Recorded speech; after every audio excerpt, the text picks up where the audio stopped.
उत्पत्ति की कथा।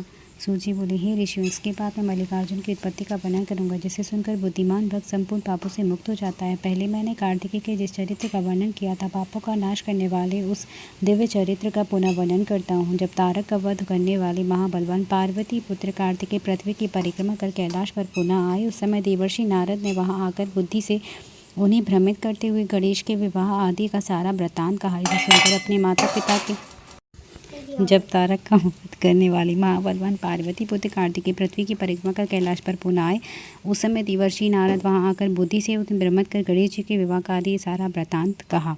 इसे सुनकर अपने माता पिता से मना करने पर भी वे कुमार उनको प्रणाम कर कौंज पर्वत पर चले गए। जब माता पार्वती कार्तिकेय के वियोग से बहुत दुखी हुई, तब शिवजी ने उन्हें समझाते हुए कहा, हे प्रिय, तुम दुखी क्यों हो रही हो? हे पार्वती, हे शुभ्रू, दुख मत करो, तुम्हारा पुत्र लौट आएगा, तुम इस महान दुख का त्याग करो। शंकर जी के बारंबार कहने के बाद भी जब पार्वती को संतोष नहीं हुआ, तो उन्होंने देवताओं तथा ऋषियों को कुमार के पास भेजा। उसके बाद गणों को साथ लेकर सभी बुद्धिमान देवता एवं महर्षि प्रसन्न होकर कुमार को लाने के लिए वहां आए।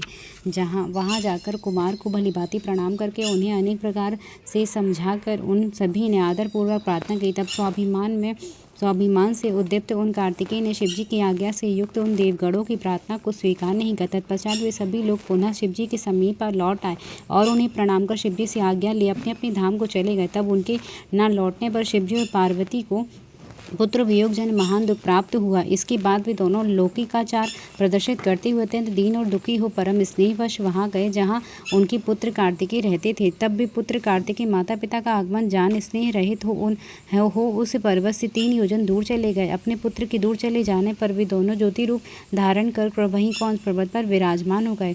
पुत्र स्नेह से व्याकुल हुए वे शिव और पार्वती अपने पुत्र कार्तिकेय को देखने के लिए प्रत्येक पर्व पर वहां जाते थे। जहां जाते हैं, अमावस्या के दिन साक्षात शिव वहां आ जाते हैं तथा पूर्णमासी के दिन पार्वती वहां निश्चित रूप से जाती हैं। उसी दिन से लेकर मल्लिका का पार्वती तथा अर्जुन शिवजी का मिलित रूप वह अद्वितीय शिवलिंग तीनों लोकों में प्रसिद्ध हुआ। जो मनुष्य उस लिंग का दर्शन करता है, वह सभी पापों से मुक्त हो जाता है, समस्त मनोरथों को प्राप्त कर लेता है, इसमें संदेह नहीं है। उसका दुख सर्वथा दूर हो जाता है, वह परम सुख को प्राप्त करता है। उसे माता के गर्भ में पुनः कष्ट नहीं भोगना पड़ता। उसे धन धान्य की समृद्धि, प्रतिष्ठा, आरोग्य, अभिष्ट फल की प्राप्ति होती है, इसमें संशय नहीं है।